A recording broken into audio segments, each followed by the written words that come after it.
Hello, Candace. Not you again. Me again. Remember our last oil change? Your boyfriend said he knew a guy who knew a guy. None of those guys knew what they were doing, including you, Todd. Silence your oil change anxiety at Valvoline Instant Oil Change, where you can watch our experts change your oil right from your car. Thanks for coming in. And finish in about 15 minutes. Valvoline. Service you can see, experts you can trust. This episode of Tap and Step is presented by Cover Zero Analytics, the leaders in next-level football data. Cover Zero delivers predictive matchup previews, classification-based grading, and customized analysis to football coaches who want more than the same old breakdown of tendencies. With Cover Zero, football coaches now have a tool that can measure all aspects of their team's performance. Cover Zero is built entirely around smarter data analysis, helping thousands of coaches find winning edges that don't always appear in film study. If you're a football coach looking for an extra advantage, Cover Zero invites you to join the hundreds of premier programs that have taken their scouting intel to the next level. Ready to see how the best teams win? Start with Cover Zero Analytics. Find out more at coverzeroanalytics.com. That's coverzeroanalytics.com. Do you remember the time that she said, "Be prepared, boys. It's going to be a lot of V&A this episode"? That's what she told us outside. She goes, "Listen, I'm calling ISO, more V&A, less Tepper, less Stepp." That's the way it should be. I hate you both.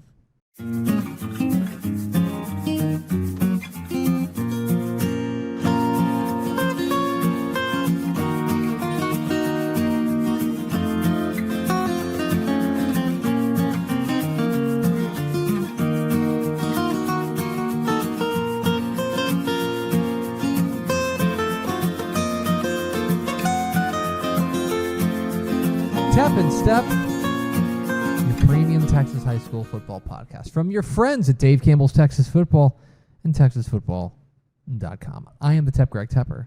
I am your week 6 friend, the Stepp, Matt Stepp. We need you. Thank you. We Hello. need you, week Hello. 6 friend. I'm the hero you didn't ask for, but you're going to get. Yeah, exactly right. It's Tep and Step back again for the week 6 preview edition. Oh, what did you want? Almost. But A little slip there. It's okay. what did I say? You almost said week 6, but, it's okay.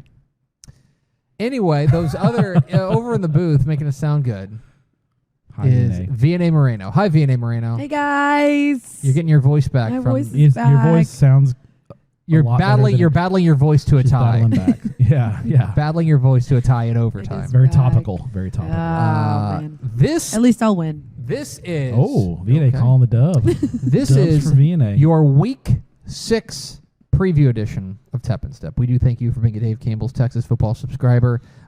If you're not a Dave Campbell's Texas Football subscriber, I'm going to be nice this week. I'm going to be nice. We thank you for watching. We thank you for watching.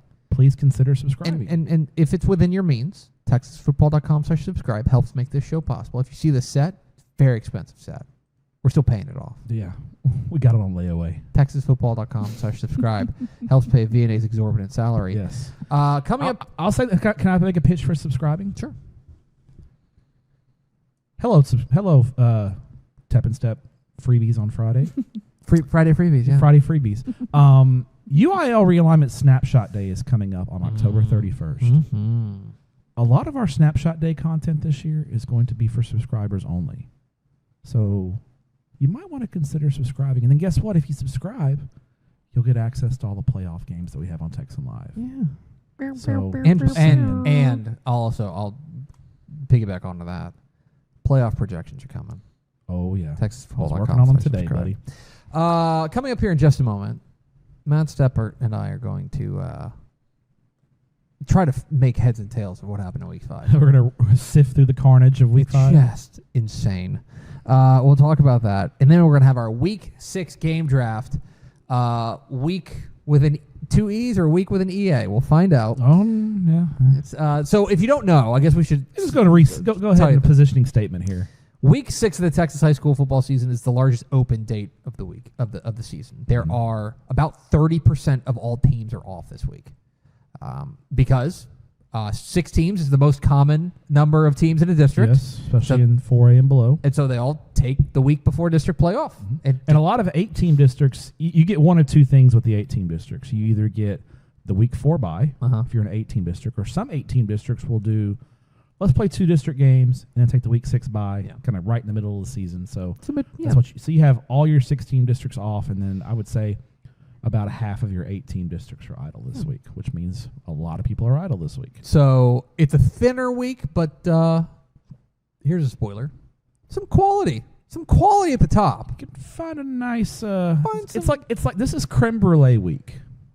Okay. You ever had a creme brulee? Yeah. So you know how the creme brulee, when it gets that hard shell at the top, that's the best part. Yeah. Don't you take like a blowtorch to it? Yeah. That's the best part. This is creme brulee. There's that top layer that's really, really good, and then after that, it's still soft. Good. It's still soft. It's still good, but it's soft. Yeah. So there you go. My wife would appreciate that analogy because that woman loves a creme brulee.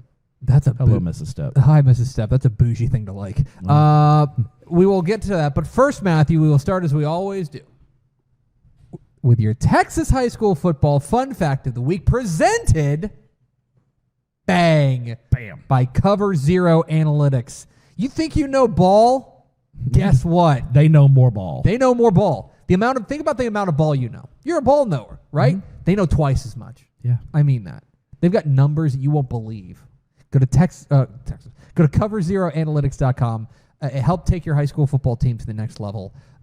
They are the proud partners of Stepp and Stepp, and more importantly, nerds supporting nerds. And they are the people who have the inside scoop on like your own team and also your opponent's teams.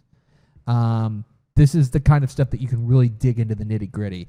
Coverzeroanalytics.com. Go check them out. And you know what? Here's the great thing about them. Give them a call. They'll give you a tour. You just be like, here's what we got. Here's what we got. Do not take our word for it. Yeah. Call them. Go to coverzeroanalytics.com. If you don't know how to get in touch with them, call me and I will put you in touch with Cover Zero. Coverzeroanalytics.com. And what's it going to hurt you? Just check it out. Nothing. And if you don't like it, they're cool. They're cool dudes. They'll be like, hey, man, thanks. Matt Stepp, your Texas high school football fun fact of the week. We are halfway through the Texas high school football season. That makes me sad. I know. Halfway through the regular season. Carter Yates is presently working on a story. This is Monday, by the way. Oh, he's out there grinding. He's grinding on a story. He is grinding. About the most improved offenses and defenses in Texas high school football compared to 2024, what they've done so far in 2025. Matt Stepp, who is, from a points per game perspective, the most improved UIL 11-man offense in Texas high school football? So it's got to be somebody who was really bad last year. And is now pretty good. Pretty good. And specifically, they were quite bad offensively. They were, I don't mean to be a jerk. They were pretty bad all around last year. Okay. But they were particularly bad offensively last year. I'm going to pull this one out from just off the hip here. 2A Division II. I'm going to go with the Era Hornets. It is an excellent guess, and you know when I say excellent guess, I mean that it's wrong. Now, they are very much improved. Okay. They have improved, and this tells you what we're dealing with here. They've improved their offense by 17.6 points per game. It's pretty good. And that only good for 92nd best. Hey, top 100. Top 100. I'd be a 4-star if I was in Greg Powers' rankings. And that would be only that's all teams. As far as I can sort this, by the way. UIL 11-man, top 50 maybe? I bet they are. Let me see this. You're listening to live coverage of me sorting a spreadsheet. We'll do cell color on the bottom. Sort and filter. There we go. Let's see. Era up on that thing. Era. No, they are 73rd. Okay. 73rd as far as most improved offense. I'll give you one more guess. I don't have another guess. Okay. I'll give you a top 5. All right. In 5th place, with an improvement of 32.1 points per game. Jeez. The Merkel Badgers. We may talk about Merkel in a little while. Spoiler. Badger. In 2nd place, this comes with a little bit of an asterisk. In fact, it comes with a big asterisk. Dallas Samuel is 2nd place or 4th place. Yeah, because they had all those forfeits. Yeah, a weird situation. Yeah. 3rd place, another team we may be talking about, the Ponder Lions, up 32.6 points per game. Shout out to Coach Schultz. 2nd place. He's hooking me up with Mexican food. 2nd place, another team we may be talking about. Okay. The Patriots of Lubbock Cooper Liberty. Oh, yes. Up Have 30, you heard the good news? Up 32.7 points per game. Joe Sexton has got him cooking out there on the South Plains. But the most improved offense in Texas high school football so far this year, going from 12.3 points per game last year, bad. That's bad, yeah. To 51 points per game, a 38.7 point swing. Baytown Goose Creek Memorial. Oh, yeah. Coach Cleveland is doing a heck of a job there. They lost last week, their first game of the year, but they Let me tell you, cooking. they are. And by the way, from their defense has got to be one of the most improved in the state as well, because they're 4-1. Their overall numbers I think are maybe really three, really and good. 1. Sorry, 3-1. Let's see. And then from a defensive perspective, yeah, they're like 14th. So like It's really holistically, Yeah. you can make a real argument they're the most improved team in Texas high school football. So there you go. I think it's a There's good argument for that. the most improved offense in Texas high school football, Baytown Goose Creek Memorial. So week 5, it was about 9:30 on Friday night that like you and I got into Slack and we were like, What the hell's going on? It's happening like right Yeah. now. It's all happening. It's happening, GIF. It was a bizarro night of Texas high school football, and it was one of those nights you can tell it is a bizarro night because every time somebody would put something in the Slack, it would be another one that made you go, huh? What? So I'm going to put you on the spot. Okay. And we can go back and forth. Okay. Give me your 3 most shocking results. It can be that the way the game happened. It can be who won. Give me your 3 most shocking results from week 5. I think the most shocking result for me has got to be Winsboro and Commerce. Stunning. Not only stunning that Commerce defeated one, and that's not to say Commerce is a bad team. Commerce Pretty good. was 3-1? They're 4-1 now, 4-1? I believe. Yeah, they were 3-1 going into the game. The one loss was to Edgewood, who's fine, but they're also 3A Division II, and Commerce hadn't really had a real signature win or moment. Well, they got it this week. Not only did they beat the number 1 team in the state at the time, Winsboro, they beat them 51-13, and I believe there was a running clock in the second half. Unbelievable. And that's, I don't know what happened. I have not seen a box score on that game. I've talked to Coach McSheffrey, but I didn't want to say, hey, how'd you guys get so lucky and beat Winsboro so bad? I don't want to just make it something I was downing his team or anything, but I'm very curious to see what happened. Was there a bunch of turnovers? Did special teams, or did Commerce just kick their butt? I don't know, but shocking. I'll give you another one. Lindale over Chapel Hill. Okay. Now Lindale's a good team.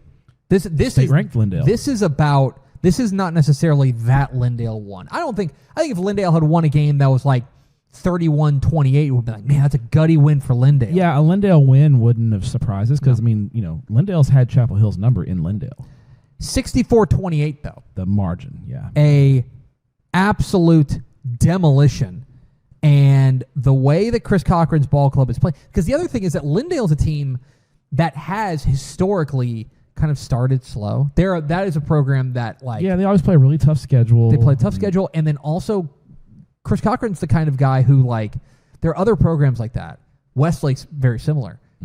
What you see in week 1, if it's the same that you see in week 12, then he says that's a failure. That's not what we want to be. It's a slow incline throughout the year. Exactly. So, yeah. They get tougher to play. But that one stuck out to me as whoa, the margin really got crazy. Yeah. All right, give me another. How about this one? Let's go way out west. Yeah. How about Plainview 37, Lubbock Cooper 22? Dude, what? Plainview's got a really good quarterback in Seth Mayberry, and Coach Wyatt Martinez has done a good job there, kind of taking over after Coach Haddock left and went to Clyde, but did not see a 2-touchdown win over Lubbock Cooper coming. Lubbock Cooper is a good ball club, a team that's 2-5A Division II got completely shaken around with also Abilene Cooper beating Wichita Falls Memorial, but Plainview's win over Lubbock Cooper was really stunning. When I had that was one of those results that when it came through, I had to double check and make sure that it wasn't kids. They didn't have it reversed, or making sure something. kids weren't screwing around on the app, that kind of thing. I had to make sure it was right. So shout out to Plainview, big win for them. This is both an upset in 2-1 and also by margin. Okay. Byron Nelson 38, Euless Trinity 13. Yeah. What? Yeah. Did South Lake break Trinity? Like, Trinity, remember, was a team that we thought had a decent chance to knock off South Lake. Now, obviously, South Lake Carroll looked, in my opinion, pretty clearly the number one team in 6A. Agree. But Byron Nelson was a team that had been, I mean, when they played South Lake Carroll, they got thrown in the wood chipper. Sure. Yeah. Then they come out there and absolutely dominate Euless Trinity from stem to stern, basically. Mm-hmm. It like 38-13, and honestly, not really that close. Like, that was a 30-point margin, not, a 25-point margin. So 30 Byron Nelson, Euless Trinity is on my list. Okay, give me one more. I need to double check the score on this game, but let me just double check real quick. Dude. How about Santa Fe defeating Fort Bend Marshall? Yeah. Dude, what? 17-13. And I think we can officially sound the alarm on Fort Bend Marshall. Yes. This is a team that's in trouble. Offensively, they've just been bad all year. Mm-hmm. We're talking about a team.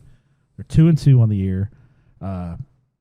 They've scored in 4 games, 24, 17, 6, and 13. They can't score. They cannot move the football. Mm-mm. And they're 0-2 in district. And I'm here to sound the alarm that Fort Bend Marshall might miss the playoffs. Yeah. They still got to play Iowa Colony, and that November 1st game against Texas City, they don't win that game, they're done. Yeah. It's 4 losses in that's district. That's a must-win game for them.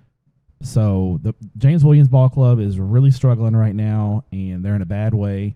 I think they've got a couple of weeks to get it right. They've got Lamar Consolidated and Terry coming up, and they should win those games. But Terry and Lamar Consolidated are combined 4-6. Terry's 1-1 in district. But yeah, they're in trouble. Santa Fe, huge win for them, puts them right in the middle of they're 4-1. Yeah. Like, congrats to those guys. Great job by Santa Fe. But Fort Bend Marshall, very surprised that result came through. And finally, I would honestly probably direct you to the entirety of District 7 5A Division 1 and all the craziness that happened there. The Tyler and Highland Park game was... Tyler and Highland Park might be one of the wildest football games you'll ever... that game was 35-7 Highland Park in the second quarter.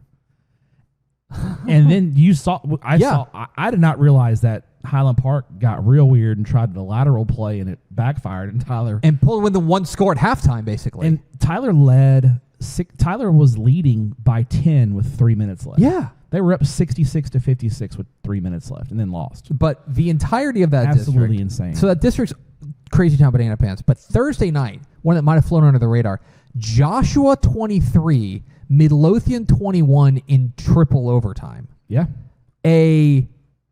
That kind of turns the district upside down in a lot of ways. It really throws the district into chaos, because Midlothian's a team we thought was probably number 2 behind Highland Park. And Danny DeArmond's ball club is now in the playoff mix. I was talking to a guy from Tyler, who's a fan of Tyler, who asked me kind of about playing Joshua. And I equated playing Joshua to basically playing one of the service academies. The way they play, they run the play clock down to 3. They shorten the game. Yeah. They intentionally run the play clock down to 3. They run the option. They limit possessions. So you have to jump on Joshua early, because if not, you're just going to get dragged into the mud pit with them. And they do well in mud pit games. Yeah. They were born in the darkness. Yes. Okay. So there it is. A brief look at... There's probably 10 other games we could talk about. Yeah, because by the way, to put a fine point... We had a 6 overtime game Friday night. Second, the longest game since 2010. Since the rules changed. And one thing about, I mentioned this in the chat on Texas Football Today. I think we should put an asterisk by that 12 overtime game between Jacksonville and Nacogdoches. Because if you remember, Jacksonville was intentionally extending that game because it was week 11 and they had to win. They had to win by 8 because of the tiebreaker. So they were intentionally, they could have gone for the win, and they chose to intentionally extend the game because they couldn't win by less than, I think.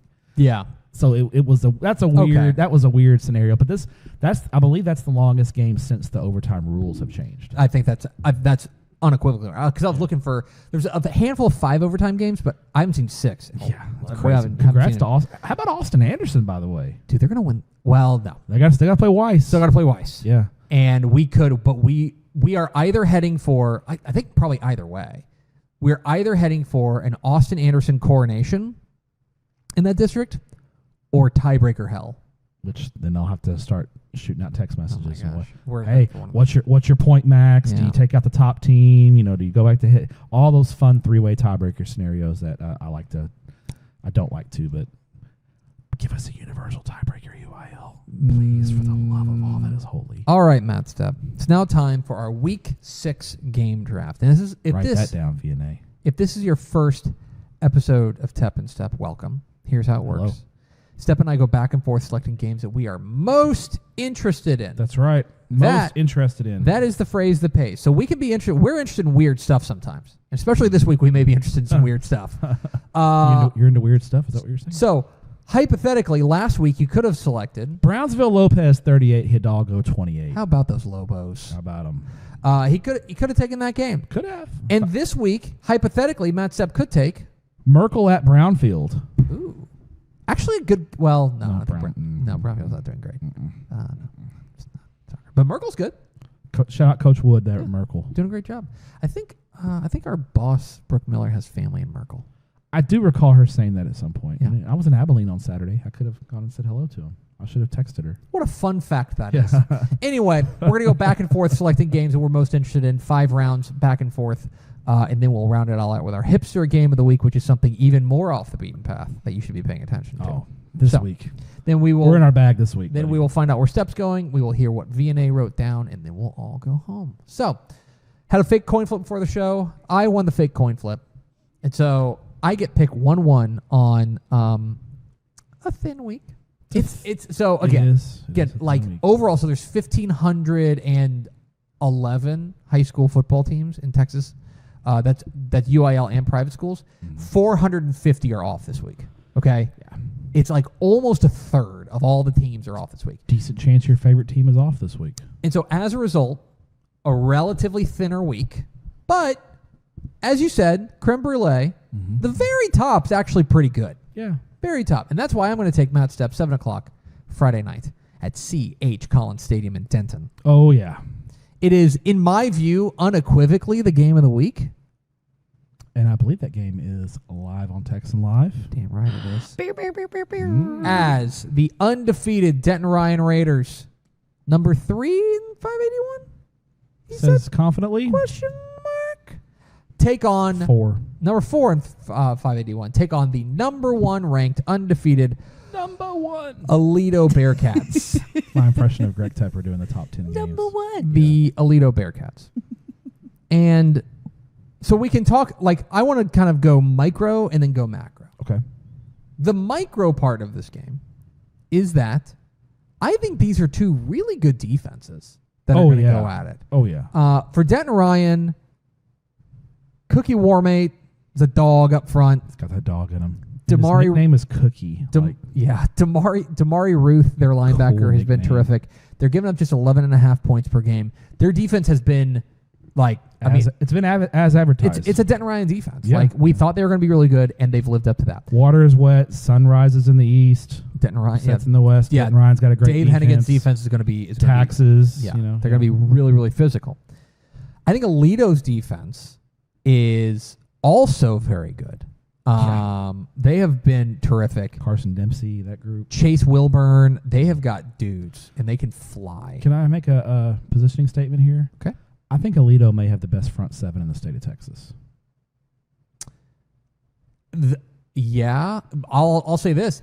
These are probably 2 of the top 10. Yeah. Like, I have seen Alito on tape, and I am wowed by that front. It's hard to move the football Yes. against them. they are big, and they're fast, and they're physical, and they're sound. Yeah. They are just really good. And I know that for Alito, it can be easy to get kind of like starstruck with the offensive firepower because they've won all their titles because they've had offensive star power in large part. Sure. Defense have always been good too, but this year I think especially the defense is It's taking a center headline stage. defense. Exactly right. Yeah. The offensive side is where I think Alito has their biggest advantage. because the Alito offense, while it is not the Jonathan Gray or the any number of Bishop offense that they've had in the past, the JoJo Earls, it's not that. It's very strong. It's just solid. Yeah. They got Caden Finley out wide. Notre Dame commit. I like the running back Winkfield. Caden Winkfield. He's been great. He's been really good. They kind of needed somebody to step A up. really good offensive lineman. Patrick Williams, the UTSA commit, who's also a TikTok star. Quarterback's been a bit of a moving target. I think they've been cycling in two different guys. Yeah, I think they're still trying. I think they've been working that out. Yeah. And I don't know if a guy's really won the job. Yeah, as of yet. There's two guys. One guy's name's Tubbs, and one of them's I had the other in front of me a moment ago, and I don't have it now. But they have two quarterbacks that they've been cycling through. They've all been solid, but like they're going to be mostly running game, and then we're going to try to get the ball out wide to Caden Finley and let him do work. Yeah, that's been a lot of their game. So this is a Lido team that, the two really difficult games they've played so far. They beat Denton Guyer 21-14, and they beat Lancaster 18-0. Yeah, that tells you kind of this is a defense first team. The offense is going to do enough to get the job done. How do we feel about the Ryan offense? It's been a bit of a slog at times. It has been a slog, yeah. I mean, they got Quinn Hennigan back there at quarterback, and anytime they have a Hennigan at quarterback, that's a good sign for Ryan. That's a good thing, yeah. But they're young. I think they're especially young up front. Yeah, they graduated. Their offensive line was a huge strength last year, and they still have I like Trayvon Reynolds a lot. I think that he's kind of the straw that stirs the drink. But I'm not sure they've got a game breaker, which is something that the best Ryan teams have had. Yeah, last year they had the Mussett. I love the Mussett. Yeah, kid Braden last Mussett year. was a game breaker. He was tremendous. So that's the micro. Yeah. The money matchup for me is when Alito's offense has the ball. When they have the ball going up against that Ryan defense, that's the money matchup. Sure. So then zoom out to last year, where they met twice. Sure. Alito won the regular season, and then in Alito, and then a bit of a stunner, 31-21 the regional final. Yeah. And not fluky, by the way. Like Ryan was the better team that day. Agree. Alito put the ball on the ground a couple times. Ryan pounced on mistakes, and they played super, super sound. They played 4 full quarters of Ryan football. Yeah. And basically there was only about a 6-minute stretch where it felt like, here comes that Alito wave. Yeah. And then basically Ryan got like one big, I think it was Mussett. Like Mussett had like a long touchdown pass maybe. He had a touchdown run. I think they hit another long touchdown to kind of. Yeah. Mussett's touchdown was the one that put it away. Yes, I know that's the one. On the kind of a jet sweep type thing. And it was a rainy day in Crowley, I believe. Yeah, Denton Ryan. It was a great win for their program. But here's the thing: is that for Ryan, they had been close and close and close, and they finally got over the hump. Here's a fun fact, Matt Stepp. The last time Alito lost to the same team in consecutive years was 2007-2008, when they lost to the Everman Bulldogs. The Everman Bulldogs. Yes. Twice. Yeah, lost in 2000. The last district loss was 2007 at Everman. Everman beat them by 7. And then in the playoffs the next year, Alito was 11-0. Everman was 11-0, and they played in the second round at Pennington Field, and Everman beat them 24-7. That was Jonathan Gray's freshman year. And so now you zoom out even further to what you were talking about. 130. It's actually 132. I counted. It's 132. 132? Yeah, it's 132. The Morning News had it wrong. It's 132. Okay. Thanks, Morning News. 132 consecutive district wins. The last time they lost was October 5th, 2007, against the aforementioned Everman. Yeah. Chase Wilburn, not born yet. Yeah. The last time they lost a district game. You want to hear? Here's a fun about 2007. You know who beat Alito in the playoffs in 2007? I saw this earlier, but I don't know. Coppers Cove. Yes. Quarterbacked by Robert Griffin III. Yes. Who is now retired from the NFL. They do not lose district games. Plain and simple. No. It's among the most impressive feats I've ever seen in high school football. They're incredible. Now Ryan's going to be at home. That's helpful. That's helpful. I'm just not picking against 100. I'm not picking against a 132 game winning streak. If Ryan wins, I'm just gonna be wrong. Yeah. So in my preseason, I said Last year, I said Aledo would beat Ryan in the regular season, and I thought Ryan would beat him in the playoffs, and it actually happened. So this year, I had the reverse. I was like, Ryan's going to end Aledo's district winning streak. They're going to play again in the playoffs, and Aledo's going to get them. Change my tune, at least on the regular season part, because I don't think Ryan has enough offense to move the ball against Aledo. That's my concern here. I think Aledo I think is going to squirrel out a kind of a similar win to Geyer. Like 21-10, 17-7, 17-10. It's going to be that kind of football game, in my opinion. I agree. I think it's going to be a low-scoring slugfest. Great ball game, but I think that Aledo. I think you have to pick Aledo. Like, I don't think there's any way around it.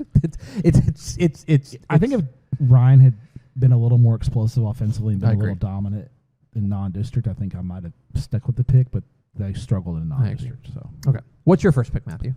7:00 Friday night at Ranger Stadium in Midland.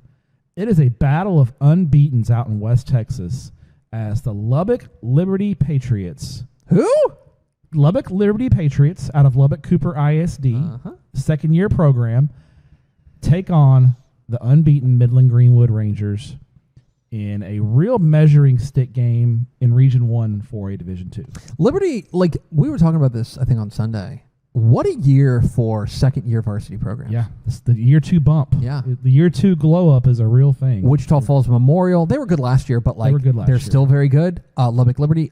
Fort Bend Crawford. Eagle Mountain. Yeah. Yeah. A couple years ago, Canyon West Plains, Iowa Colony. Mm-hmm. So the year 2 bump is real.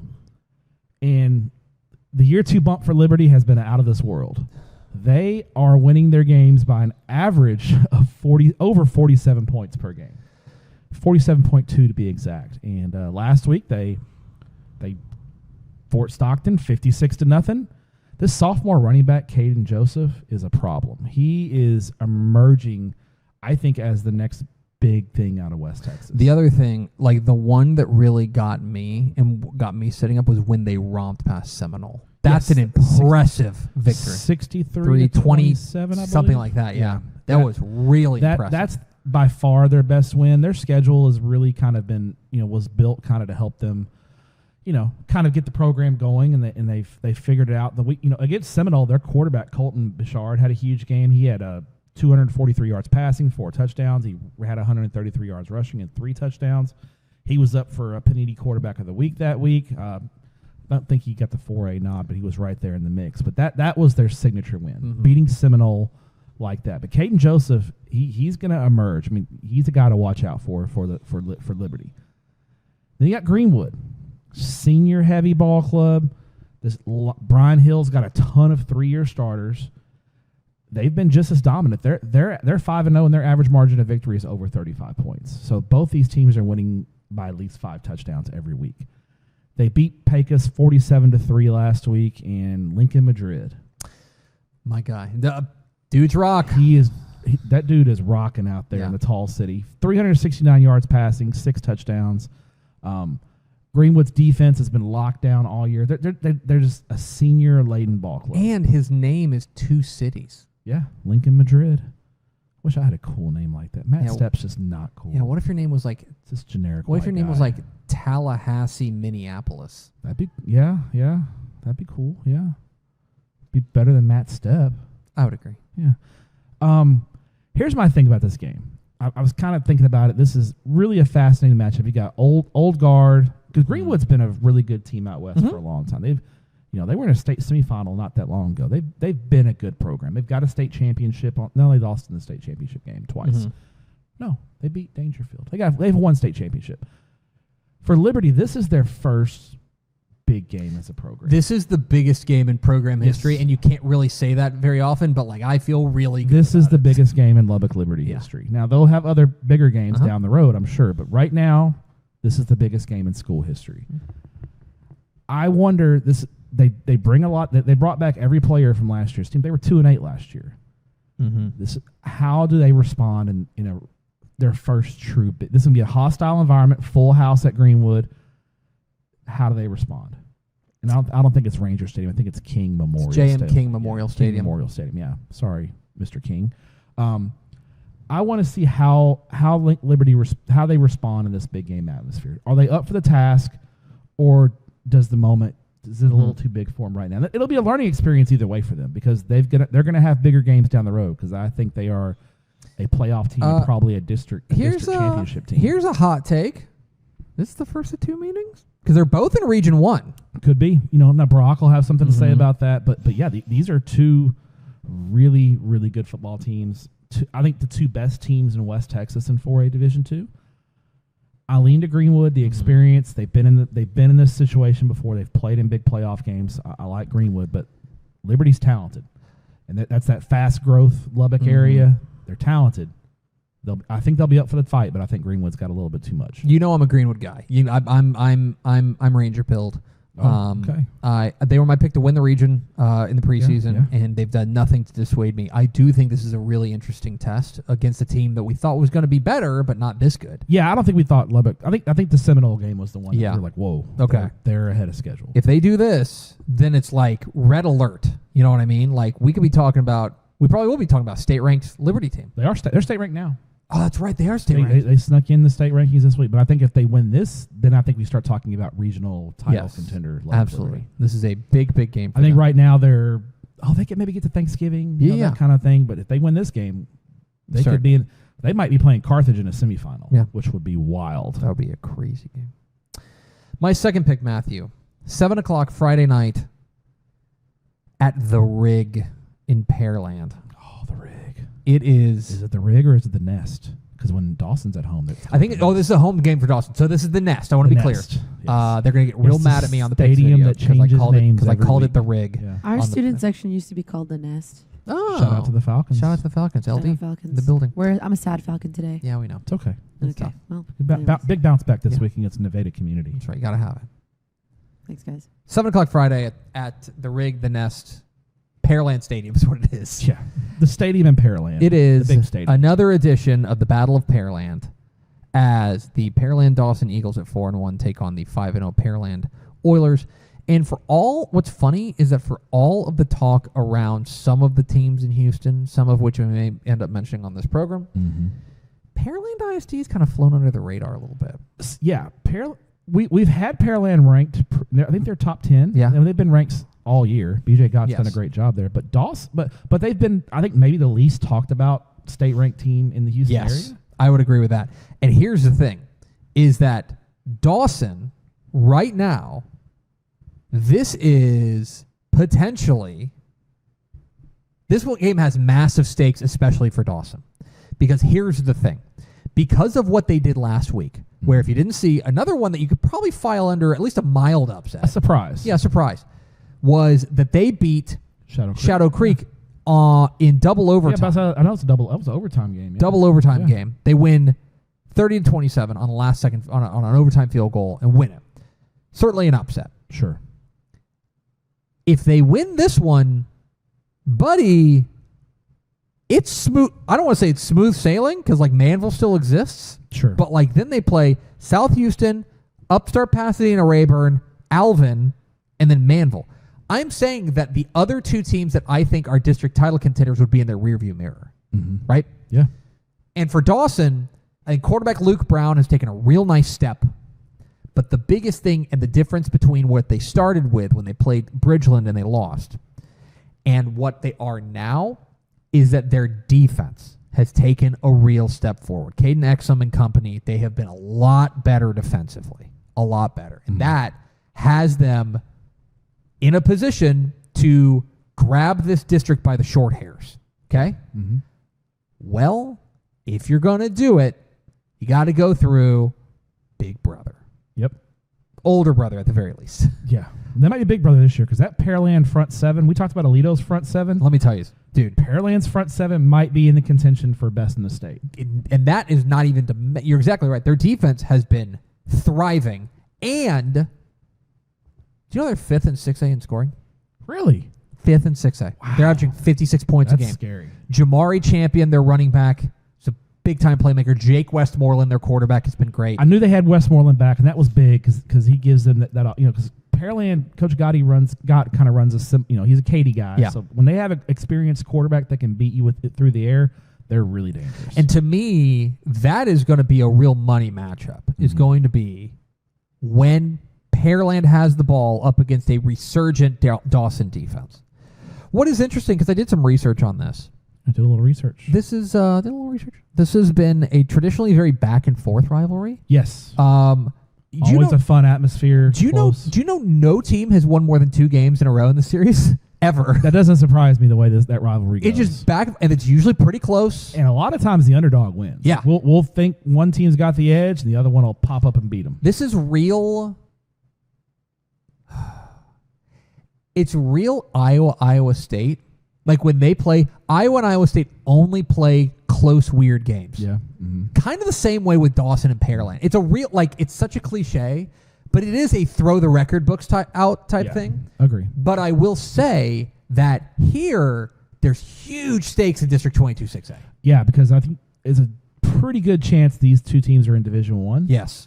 Which means seeding is also on the line. Yes. And that's big. And you're matching up against District 21. You should have the edge there, but you want to get that easier matchup in the first round if you can. Yes. So, So massive game here.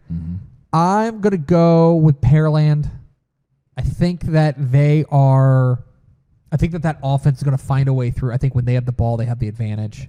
And I lean to defense here. Pearland's defense is really, really good. I think they're getting one of their stud defensive ends back this week. He's been out, so that just adds to to the arsenal there. But it'll be a fun rivalry there. Yeah. Fun rivalry atmosphere with a lot on the line, which makes that a really fun game. Dawson and Pearland's my second pick. What's your second pick, Matthew?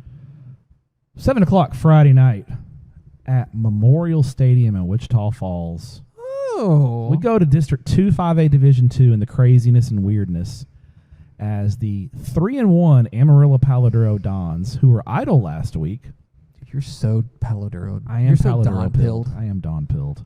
Take on the Wichita Falls Memorial Mavericks, who are 4-1, but 0-1 in district after last week's kind of surprising loss on the road to Abilene Cooper, 42-27. And the big thing in this game was just, I'm just going to be honest with you. Memorial got their butts kicked up front. They were not able to stop the run. I think Cooper ran for 370 yards. They just couldn't stop the run. Cooper just dominated them at the line of scrimmage. Jamari Dean had a huge game for Memorial. He had 7 catches for 230 yards and 3 touchdowns. But that loss on the road, that's got Memorial in a world of trouble here because Paladuro's coming to town with bad intentions. Yeah. This is a team that they were, like I said, they were idle last week, so they had 2 weeks to prepare for this game. Eric Mims has done a fantastic job. And their last game, we talked about it on Tep and Step a couple of weeks ago. They played Amarillo High. Paladuro 35, Amarillo High 14. An impressive performance from the Dons. Julian Reese had a touchdown run. He had 116 yards of total offense. And on defense, he had a crazy interception showing that athleticism. North Carolina commit Darian Lewis. Get this stat line, Tepper, okay? I'm listening. Darian Lewis, he had 12 tackles. Good. 68 yards rushing. Good. 69 receiving yards. Nice. And he threw a touchdown pass. Okay. So did a little everything. He did it all. He probably went to Donut Stop and grabbed some donuts on the way for his teammates. The dude did everything. Unbelievable performance from him. These are 2 district favorites. This is a huge district game. Now the X factor here is Amarillo Paladuro has played all 4 of their football games this year in the Amarillo city limits. They have been at Bivens Stadium for 3 games, and I believe the other one they went to Canyon, which is not in the city limits, but basically it's 5 miles away. This is their first true road trip of the year. And road trips in 5A Division 2 are big. Yes. Because you've got a lot of travel. And Amarillo to Wichita Falls is 3 hours, 287. You better slow down through Esteline, if you know what I mean. Esteline, slow down. 287, it's not straight interstate. It's 70, 50, 30, small town. It's a hard drive. It's not easy to get to Wichita Falls. How does Paladuro handle the road trip their first time on the road? And they're playing a desperate football team. Yes, they are. Memorial cannot afford to go to 0-2 here. They can't. If they go to 0-2, they're in trouble and looking like they're missing the playoffs here. Joe Castles is an outstanding quarterback.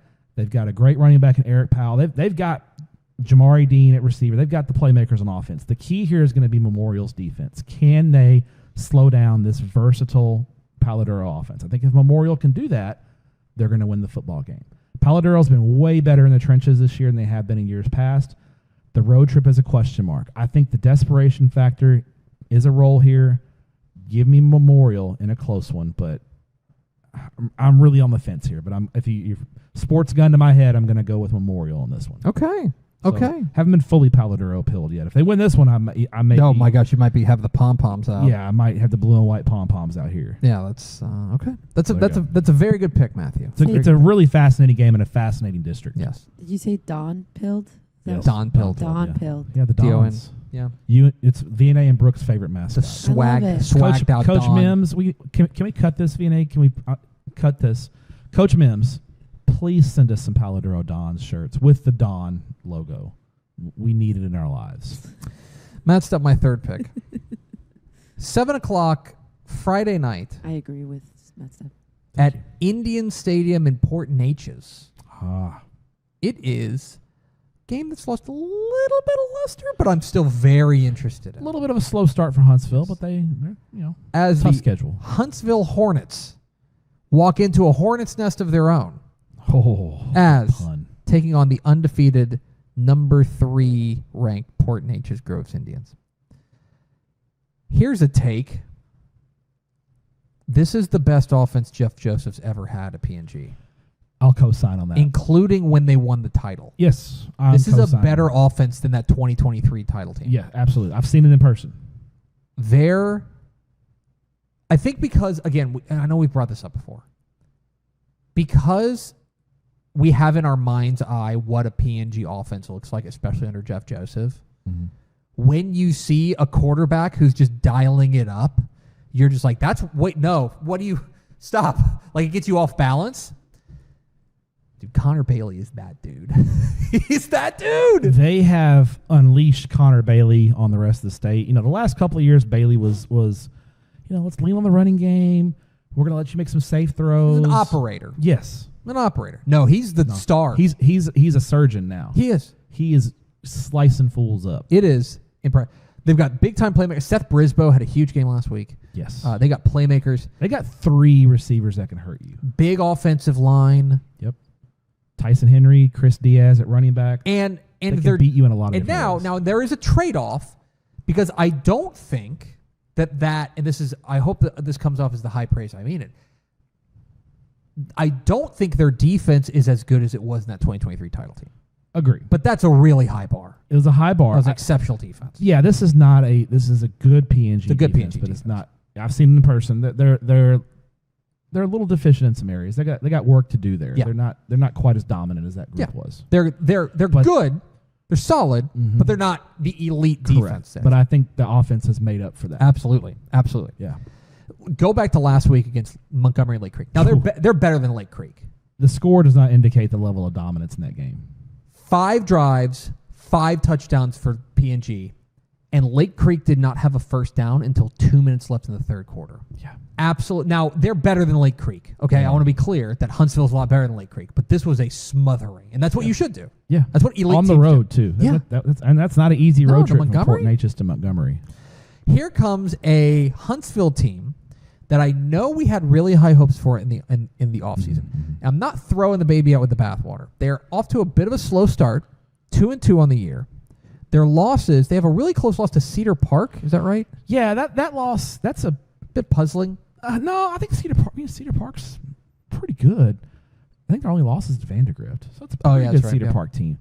The Brenham, I saw them in person against Brenham, and they kind of got stuffed into a locker in the Brenham game. A 3 touchdown loss to Brenham. Good on the Brenham road. team. Good Brenham team, but yeah. Yeah, you don't lose. You shouldn't. If you're a top 10 team, Yeah. I don't think you lose to another top 10 team by 3 touchdowns. I will say this. This is a highly athletic Huntsville team. They are explosive. Highly athletic. Yes. Trayshawn Brown, their running back.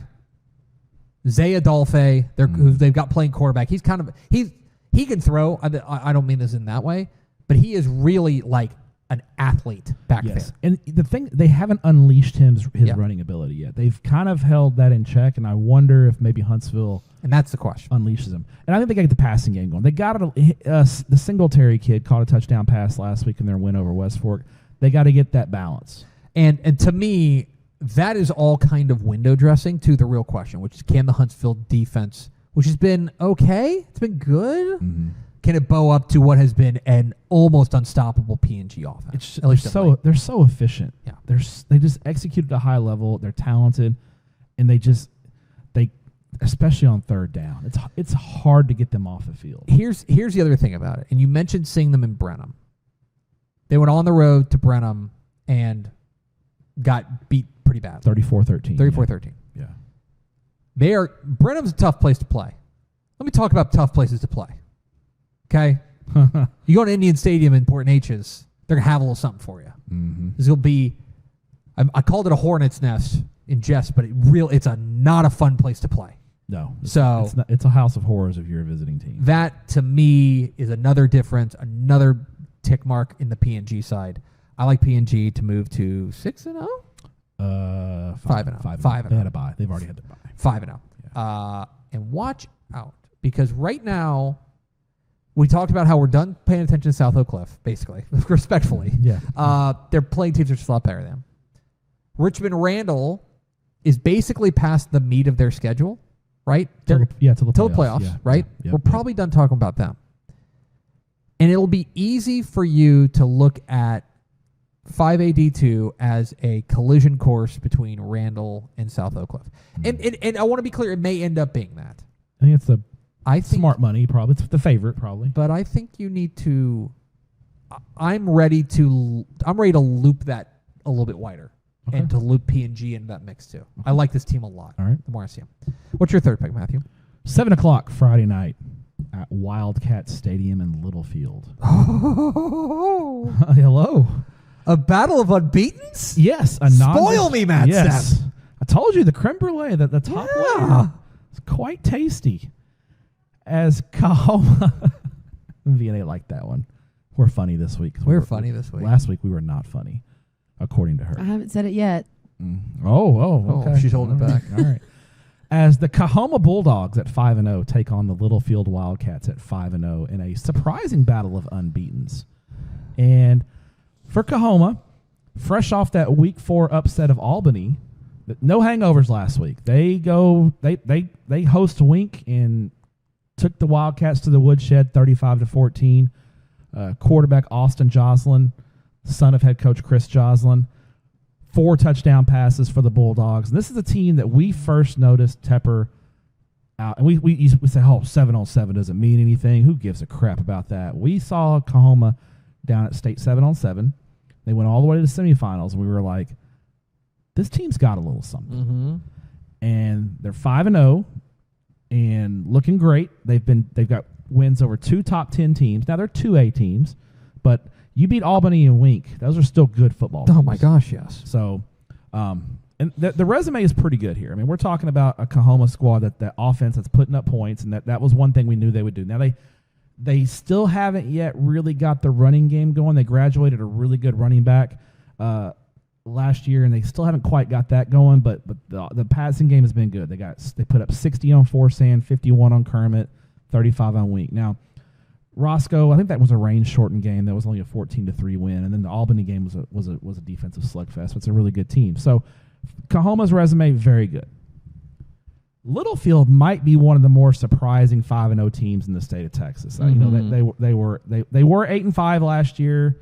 They brought back 6-5, but they had some questions going in under second-year head coach Bo Bryant, especially up at the skill spots. They brought a lot of guys back up front, but they had some questions at the skill positions. Ben Castillo at running back has been great. Daniel Rojas has also been very good. This is a run-oriented football team that likes to get behind those big uglies up front and make some hay. They dominated Brownfield. Second Brownfield reference of the day. Brownfield in the building. They've lost 16 in a row, yet we've talked about them twice. They beat Brownfield 42-21, and Rojas and Castillo had big games, and they rolled out to a big lead and cruised. Yes. Now, Littlefield's schedule, I would say, probably leaves, a little bit to be desired. They don't have that, they've beat Lamesa, Denver City. They've basically beaten up on District 2 3A Division I with wins over Lamesa, Denver City, and Brownfield. The Abernathy win's nice, but it's a 3-point win, and they beat the new Friendship Memorial, which the actual name is Friendship Memorial. They beat them, but they're playing an outlaw schedule, so they don't have any. They all have sophomores, 42-14. So they don't have a signature win. The next 2 weeks, we're going to find out about Littlefield because they got Kahoma, and then they go to Slayton. So we're going to learn about the Wildcats in a big way the next 2 weeks. I like Kahoma in this game. I think they're a little too explosive, but I think this is a real measuring stick for Littlefield to see if this is a legit team. It'll be a fun atmosphere out there in Littlefield. This is Matt Wilson territory out here.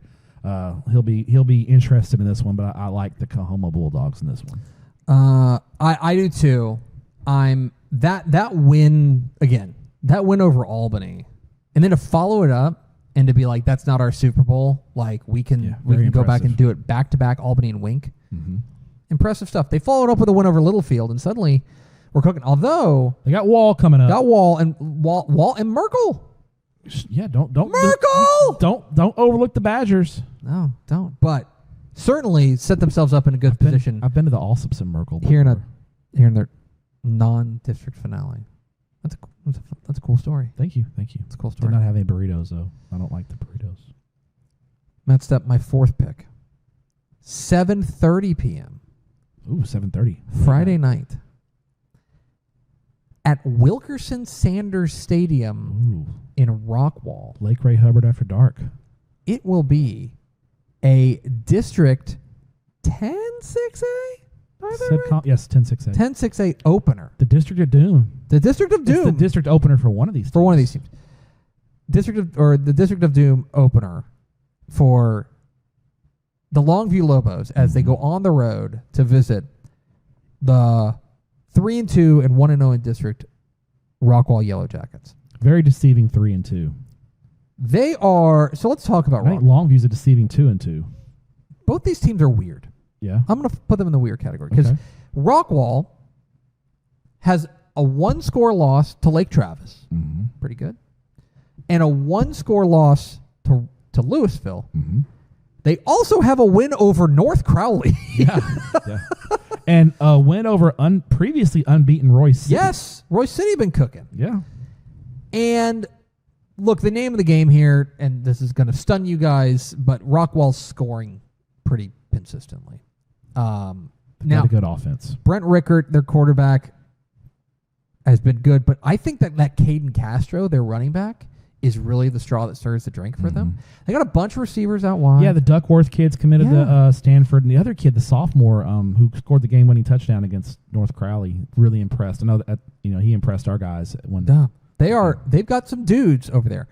The defense, call it bend don't break. They can make play. They make plays when they need to. Yeah, you know what I mean. Yeah, I will give Rockwall credit. I think they are improved on the defensive side of the ball this year. Yes, they are. They're improved. And by the way, we'll talk about this in a moment. Let's talk to Lobo Nation. Okay. Do you have any read on this Longview team? They've had a lot going on. There's a lot going on. Yeah, I mean, obviously, Coach King and his health issues. Coach, we're thinking about you. Absolutely. If you're watching this podcast, we love you.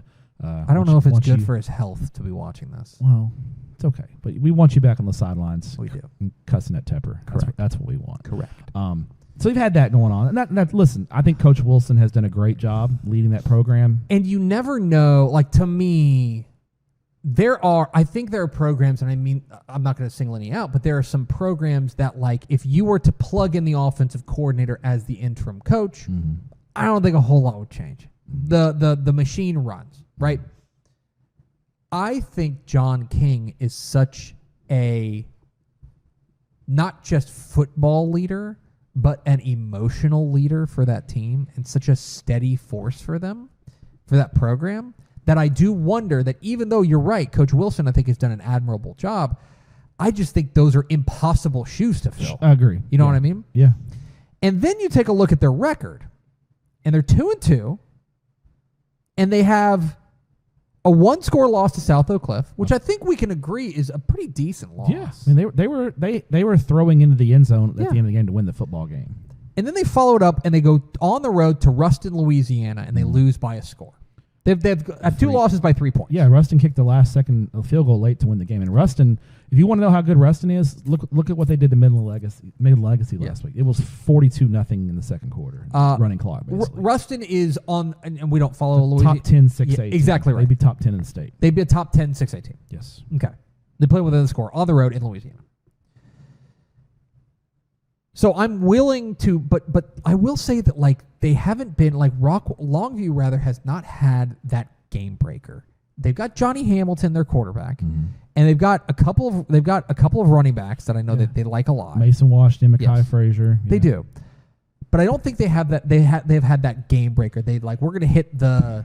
They just haven't broken out yet. Yes. It's been kind of fits and starts for Longview. They'll look good for a drive, and they'll have 2 straight 3-and-outs. Yeah. They'll go. This is kind of fits and starts for their offense. They have, and I know it's a new offensive coordinator, a new system. They're learning it, and they're very junior heavy on the offensive side of the ball. So I think you have to give them some grace. I think the bye week is going to be big for them. I think it is. Well, and I will say this. I think this is a really important opener. Now they got to go on the road and Longview to Rockwall. Google it.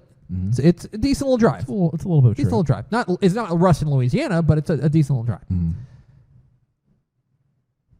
The winner of this game, I think, is feeling pretty good in District 10 6A. Mm-hmm. If you're Rockwall, they beat Roy City last week. They would be 2-0 in district. Yeah. They'd have 2 of the real contenders in their rearview mirror. Feeling pretty good about that. Feeling good about themselves. Yeah. Longview wins this game. They're 1-0 in district. Feels like they've righted the ship. We're getting good at the right time. Big road win. Another program that likes to build as the season goes on. Mm-hmm. That'd be great. The loser of this game. I mean, if you're Longview, again, this is like a buff. You call it the buffer win, like the buffer thing. If you lose this game, suddenly you're like, we got to go take care of business. Sure. The rest of the way. Because North Forney's still on the list. Rockwall Heath is still on the list, right? For Longview, Roy City's still on the list. And by the way, Forney ain't going anywhere. Forney's as explosive as anybody in this district, in my opinion, like frontline talent. And so I think for both these teams, you don't want to say it's a must win, but this is a really important game in District 10 6A for what it's going to shape out to be. I think this is a really important. What's the enrollment situation here? Longview is going to be 6A. I know they are 6A. Oh, sorry. You meant like Division 1, Division 2. So basically, Rockwall's going D1. Yeah, basically. So it's not that, but still, make sure you go take care of business. A couple of things here. I don't know when the last time Longview's lost 3 in a row is. We're probably talking in the 80s. And the last time they lost 3 games in a row. Yeah. Here's another thing. And this is during the John King era, but now John King's not with the silent. But since John King has been the coach, Longview is, I think it's been on staff. Off a bye week, they're 20-1. Yeah. They've only lost 2021. They lost to McKinney North, and they're back. It was about the backup quarterback. They're 20-1 off a bye week, and they've had Longview. They've had Rockwall's number. They're 10-1. I don't think Rockwall's beaten Longview in like 100 years or something. Like Longview's won 10 straight against Rockwall. They've had Rockwall's number. The thing is, Longview's physicality. The North Crowley game. North Crowley ran all over Rockwall. Yeah. North Crowley couldn't throw. Who likes to run the football? Yeah. The Lobos. So I like the Lobos in this one. I think it'll be a great game there at Wilkerson Sanders Stadium. Fun atmosphere too. Those numbies, 20-1 coming. 20-1 it's a good stat. So keep that one in your back pocket for a Friday night. Yeah. Matt Stepp, what is your 4th pick? 7:00 Friday night at Yates Stadium in Willis. This is a fun game. First place in 13-6A is on the line as the 5-0 College Park Cavaliers. What? Yes. Now you heard that right. The 5-0 College Park is 5-0, folks. If you've not heard the good news about Kyle Coates Ball Club, I will share the good news as I talk about this football game because I've seen College Park in person, and they are very good. They're taking on the 4-1 Willis Wildcats. It's Wildcats with a K, by the way. Yes, it is. Who are 3-0 in district play. And there's some playmakers in this football game, y'all. We're going to start with College Park. Running back Duke Stevens, Jordan Stiles, Julian Cromartie. They make it happen on the offensive side of the ball. But it starts with quarterback Camden Hughes. He is he's the head of the snake. You know, if you're going to slow down College Park, you got to slow Camden Hughes down. Now, big question about Camden Hughes in this game. Do you know he left last week's win over Grand Oaks early with an injury?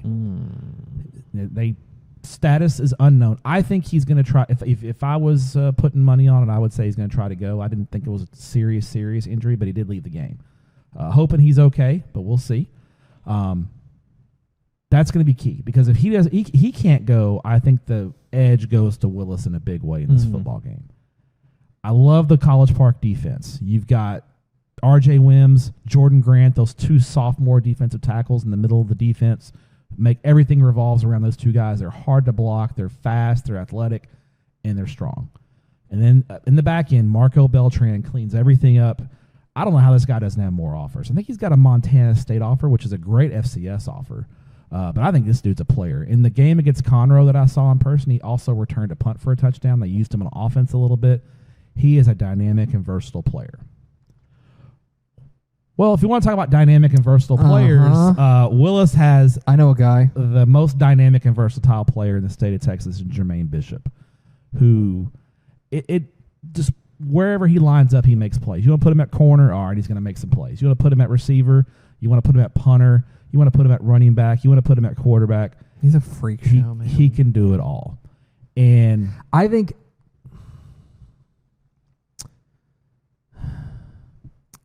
he is the most electrifying player I've seen in Texas high school football since Jonathan Brooks. Okay. Isn't it crazy how the last 3 years Willis has had DJ Lagway and Jermaine Bishop? Yeah. It's crazy. I'm not saying he's the best player, but I'm saying from a when he has the ball in his hands, like he is capable of doing jaw-dropping stuff. Yeah, Jonathan Brooks is the last time I felt that way about a player. He's so special. And it'll be interesting to see how Willis deploys him this week. 2 weeks ago when they beat the Woodlands, Willis threw a little bit of a wrench at the Woodlands that they hadn't seen. They put Bishop at tailback and just handed him the football. And he ran for 303 yards. Because Willis has a freshman quarterback, Lincoln Frazier, who I think is going to be a really good football player, y'all. Lincoln Frazier has all the tools to be a Division I quarterback and the next great quarterback there out of Willis, a place that has produced Michael Bishop and DJ Lagway. Like, we're talking about a place that's produced great quarterbacks. Lincoln Frazier is going to be the next Division I quarterback out of Willis. But he's 14 years old. Correct. He's a freshman. It's a lot to put on him in this kind of game. So I thought what Coach Trent Miller and the Willis staff did in the Woodlands game was genius. They took all the pressure off Frazier. They said, hey, we're going to put a 5-star behind you. Just take care of the ball, hand it to Jermaine Bishop, and let him go to work. And it worked to perfection. It's not going to surprise College Park this week. They are going to be ready for that. So I'll be interested to see the chess match between a really good defensive coach and Kyle Coates and his defensive staff against that Willis offensive staff, Trent Miller, because those guys that's going to be a really fascinating chess match. How do they handle that? Can the Willis offensive line block those two monsters on the defensive line for College Park? Because if they can't block them, it doesn't matter what they do with Bishop, they're going to have trouble. So this is a fascinating football game, and I believe it's going to be live on Texan Live. I'll be keeping an eye on this on Friday night. Okay. I'll say this. 2 weeks ago, I picked the Woodlands over Willis. I got burned. Yes, you did. I ain't getting burned this week. I'm not picking against Jermaine Bishop. Give me Willis. That's a fair point. I think I'm on College Park. I think You've been calf-pilled. No, give me a What? Calf-pilled. The Cavaliers. Oh, no, Calf. I'm a Coates guy. Big Kyle Coates guy. Big Kyle Mike Coates Roach, guys. Big Kyle Coates guy Yes. as well. Mike Roach will be at this game, by the way. He should be. It's I mean, Mike Roach. the great Mike Roach. Yes, the great Mike Roach. It will be. That's a whale of a ball game. It is. My fifth and final pick, Matthew. Let me make sure I've got the timing right here. That's right. 7:00 Friday night. Is something funny? Oh, no, nothing. Go ahead. At Antler Stadium Ooh. in Kerrville. As I presume that's where this game is being played. Okay. Right? As he says confidently. I for reasons that will become apparent, the Kerrville Tivy Antlers welcome in the Victoria West Warriors in a really important game in District 13 5A Division 1. And it is in Kerrville. Okay, it is. Yes. the reason I ask is because you may remember there was a natural disaster that happened in that part of the world, and I don't know what the status of their stadium. They're good. That's yeah, okay. They're Good. Yeah. So great stadium, by the way. Now you are an early adopter of the Victoria West agenda. I was early on the call there. And so far, no notes. Okay. 5-0, looking very good. Handling business. They have outscored their opponents by an average of 34 points a game. They have been absolutely romping people. Mm-hmm. Defense has been exceptional. They got a running back in Genesis Jeffries. Genesis with a J. Oh, hell yeah. Hell yeah, brother. Yeah. And then That's a cool name. They've got a dual threat quarterback in Nolan Boyce. Yeah. Seems like a good last name to have at Victoria West. Yeah, He's seems like he might be related to somebody else who correct. Maybe a head coach there. Defense has been spectacular. They've got a guy in their linebacker, Jacob Freeman, who has 11.5 tackles for loss and 6 sacks already this season. He seems like he's disruptive. He has been a monster for them. They've been great. Well, let me throw just a tiny little grain of salt in here. Okay. Here Hello, comes it's Hater Tepper in the house. Here comes the first team that they have played that has won more than one game this season. Okay, that's a stat. Okay, Did not know that. they are 5-0 against teams with a combined 4 wins. I'm sorry. Okay. Lockhart, San Antonio, Sam Houston, Beeville Jones, San Antonio, McCollum. Not exactly a murderer's row. Correct. All due respect to those teams, but yeah.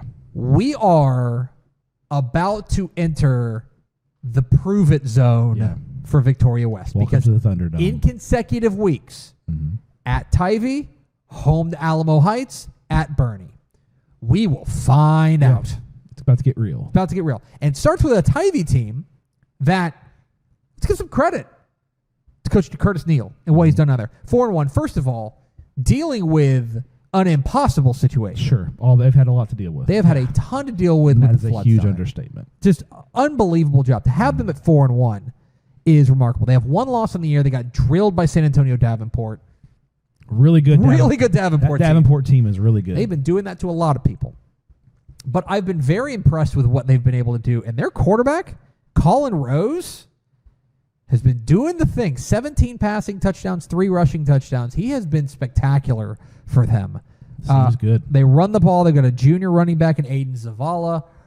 Defense has been, aside from basically the one game, it's been solid. They got a really nice gutty win over San Antonio Harlandale last week, 42-34 to open up district play. Much improved Harlandale team, by the way. This is, I think, look, Alamo Heights ain't going anywhere. I think that I think that depending on your opinion of San Antonio Veterans Memorial, right, that there are 4, maybe 5 teams that are playoff teams in this district. I mean, there's only going to be 4 teams that get playoff berths. Yeah. Victoria West and Victoria West going to play the other 3 in the next 3 weeks. This starts now. They got to go on the road to a Tivy team that's playing very well right now. This is their first bid. This is a long road trip too. Oh yeah, Victoria. Kerrville's west of San Antonio, so you got to go all the way through town. They have Tivy has played a really good team this year. They played Davenport. It didn't go well, but they've played a really good team. I don't think Victoria West has played a really good team yet. I would agree with that. This will be their toughest test to date. Now, I like Victoria West. I think they're going to get the win, but I have this game circled as like a real canary in the coal mine for what they're going to look like. Because I know you're a Victoria West guy. I am. This year. I think we will find out more this week than we have the previous 5 weeks combined. I would agree with that. Just because they're going to be playing a team more in their weight class. I agree. So, anyway, I like Tivy and Victoria West. Give me your 5th and final pick, Matthew. 7:00 Friday night. Live on Texan Live. What a company, man. It is Buddy Eccles Field in Coppell. What? As the state-ranked Denton Geyer Wildcats visit. Boy, Everman and Coppell mentioned in the same episode. Oh, we are living life. Of course, one of our teams is undefeated. I can't believe this. The undefeated and state-ranked Coppell Cowboys. Things are going to heat up in 5, 6, 8. They absolutely will. Yes. This This is a game. As you got Denton Geyer coming into town, opened up district play. Impressive. 49-7 win over Flower Mound. The Denton Geyer offense finally got going. It was the running game. Carter Morgan and Caden Cobbs, 246 yards rushing combined, 3 touchdowns. Zephyr Cry, the quarterback, had 3 rushing touchdowns. And as usual, Geyer's defense has been great all year. They were outstanding again. They forced 3 turnovers. This is the Geyer team that we expected to see all year. Correct. And again, tough non-district schedule. I mean, Geyer's 2-2 with losses to Aledo by a touchdown and North Crowley by a point. Like, so people are like, what's wrong with Denton Geyer? I don't know what's wrong with Denton Geyer. I think this played a really tough schedule. Mm-hmm. But here comes Coppell. And Antonio Wiley poor boyed me all off season. Oh, we're young. We got a lot of work to do, Stepp. He will do that on you. You know, He will sandbag you. We'll be okay in a couple. We'll be all right, but we got a lot of work to do. These young guys got to learn. Blah blah blah blah blah. And all they've done is go 3-0. They did have a game canceled. It was called at halftime against Waxahachie.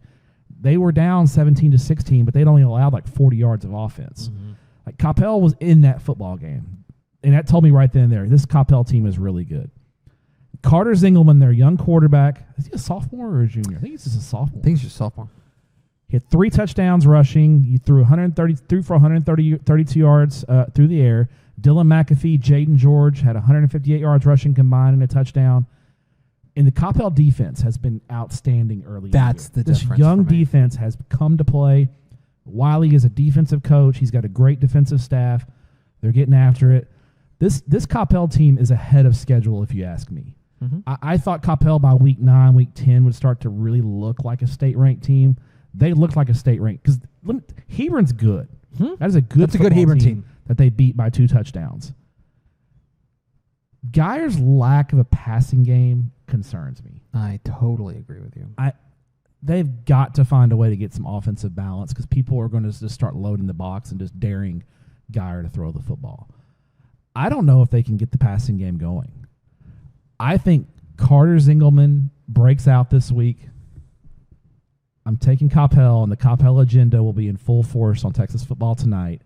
Give me Coppell by 6, setting up in a couple of weeks a huge showdown against Louisville.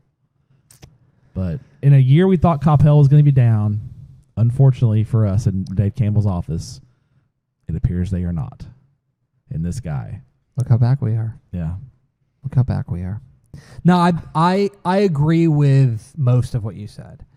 I think I would say that I think the defense has been the real surprise for Coppell. They've been really good.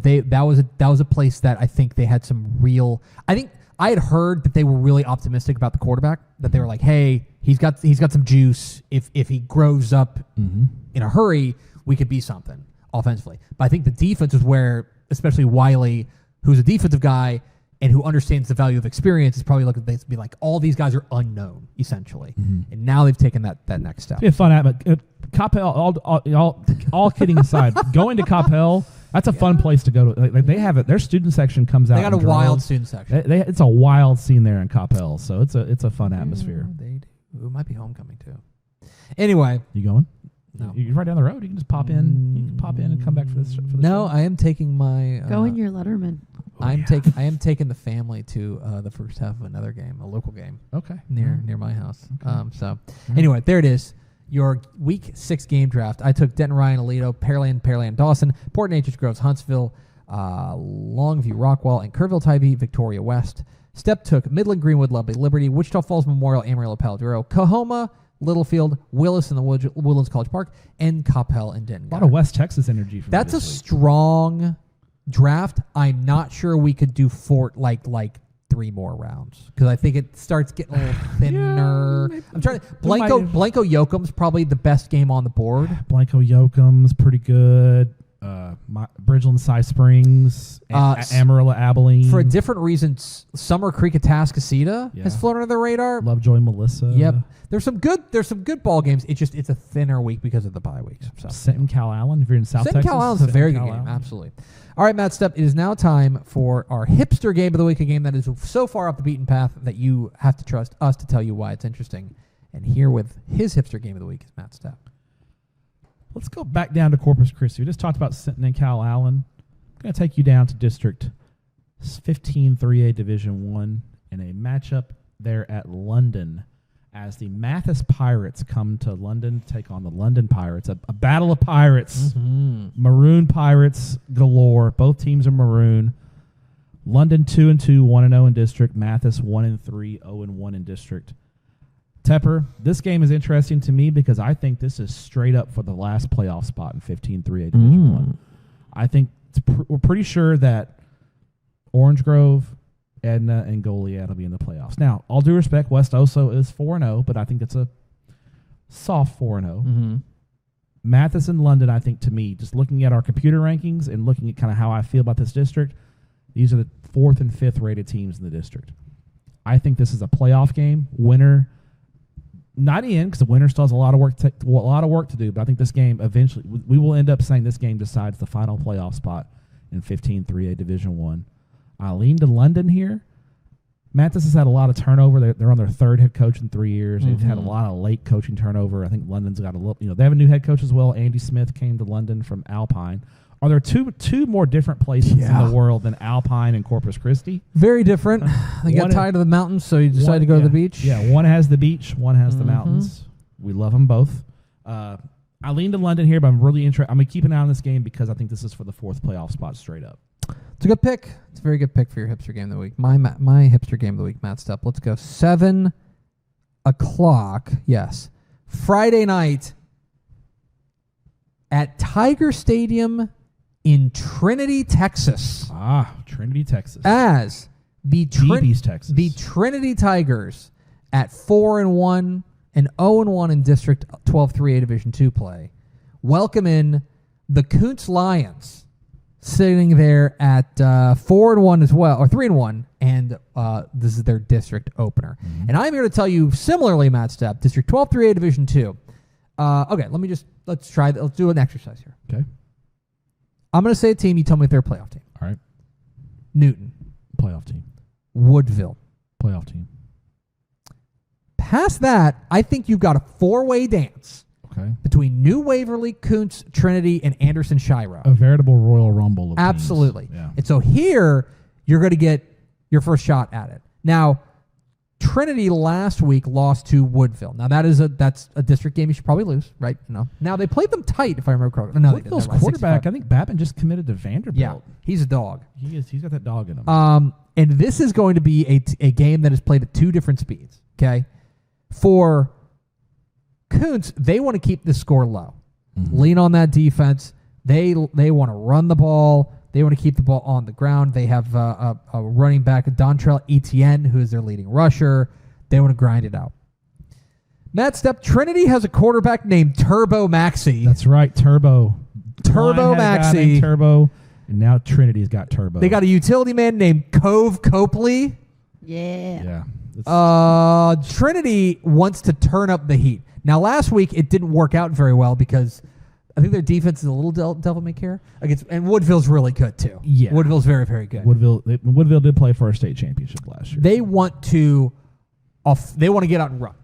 Trinity wants to get in there. They're like, hey, we want to get, we want to get track. We want to play in the 40s. We're good with that. They want to play like that. Yeah. Kuntz wants to keep the score low. The winner of this game will at the if you're Trinity, you'll be 0-2 in district play, but more importantly, you would have lost one of the games against one of the teams you are competing for 2 playoff spots. I think if you can afford to lose to Woodville and Newton. Correct. I think after that you got to kind of get it together. So this is a very, very big game. I lean to Trinity in this one. Very 3A heavy in the hipster games this week. So there you go. I like it. Let's find out what Vianney Moreno wrote down. Hi, Vianney Moreno. Hello, Greg Tepper, Matt Stepp. Hello, V. I repping the mean green there. Go mean green. I wrote down it's creme brulee week. Yep. Do you like creme brulee? I think I've had it before. If you like caramel, whatever you call it, then you'll like it. Okay. Is it? Do you guys know what flan is? Yeah. Is it similar? It's kinda like- Do we know what flan is? Come on. I'm offended. Anyways, it's kind of like flan. This is okay. this right here But with like This is body by flan. add that in there. Okay. Stepp, you at one point you said write that down, VNA. I thought that was funny. Dawn pilled. But you didn't write down what that was. I think Dawn. I think she just wrote down write that down. You said write that down, VNA, aggressively, and I forgot what it was. I apologize for being so aggressive. It's okay. Minneapolis, Tallahassee. Oh yeah, that's your name. That's a cool name. Matt Stepp, not a cool name. Yeah, Minneapolis, Lincoln, Madrid, and Minneapolis, Tallahassee. Yeah. Be good. House of Horrors if you're a visiting team. Yep. I don't know. What did I write down? I don't know if it's good for his health to be watching this. Oh, John King. King. It's probably not. Shout out, Coach King. Yeah. And yep, that's pretty much it. And then also about to enter the Thunderdome. I There you think I go. forgot what that one was. Coach King's got a nickname for Tepper. Do you know what his nickname is, VNA? Not super. I've rare. heard this before. Yeah, I it's think Catfish. Yeah. 'Cause I'm a bottom He's a feeder. bottom feeding journalist. Matt Stepp, where are you going this week? Thursday night, I'm headed to Killeen, Central Texas. 8-5A Division I matchup as the Georgetown Eagles will visit the Killeen Chaparral Bobcats at Searles Stadium. My first ever visit to Searles Stadium, the newest stadium there in Killeen ISD. Nice. So excited about that. Friday night, I will be in Ponder, Texas. Oh. At big District of Doom in 3A Division 1, 4-3A Division 1. Big game between the Vernon Lions and the Ponder Lions. It'll be a lion fight there in Ponder. Real prove-it game for Ponder. Yes. And I have Coach Schultz has promised me free Mexican food at a place in Crum. Okay. Miguelitos. Okay. That's a Miguelitos. win. Is that a dub? That's a dub. Okay. Well, Dub. if VNA and Coach Schultz say it's good, it must be good. It's good. And then Saturday, live on TexanLive.com, we will be down in Cy-Fair. Yeah, we will. Big game in 16-6A as Bridgeland takes on Cy Springs. Gotta be honest. Huge game. Gotta be honest. Shout out Paris Melvin.